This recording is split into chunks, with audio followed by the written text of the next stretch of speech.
In today's video, I'm going to teach you how to view iMessages on iCloud. If you've ever wondered how to access your iMessages across your devices using iCloud, you've come to the right place. The process is straightforward but might require a couple of steps to ensure everything is set up correctly. Let's get started. First, it's essential to have iCloud messages enabled on your iPhone or iPad. This will allow your messages to sync across all your devices seamlessly. To do this, grab your iPhone or iPad and open the Settings app.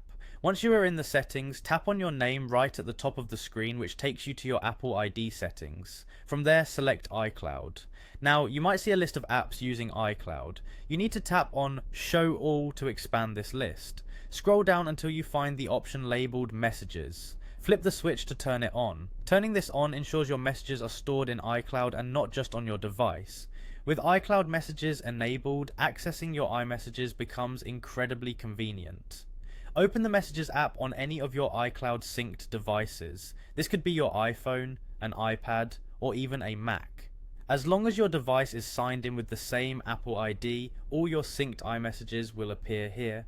This is perfect for those times when you're switching between devices. Whether you're at home on your iPad or at work using your MacBook, your messages will always be up to date and ready for you to view.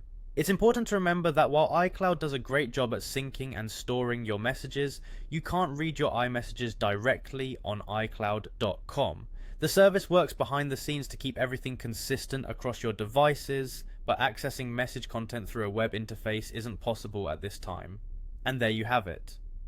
By following these simple steps, you've learned to enable and view iMessages via iCloud, ensuring all your conversations are available on any of your Apple devices. This feature is especially beneficial for anyone keen on maintaining a seamless communication flow across their Apple ecosystem. Thanks for watching, and I hope this guide was helpful for you. If you have any questions, feel free to leave them in the comments below. Don't forget to like and subscribe for more helpful tutorials, and I'll see you in the next video.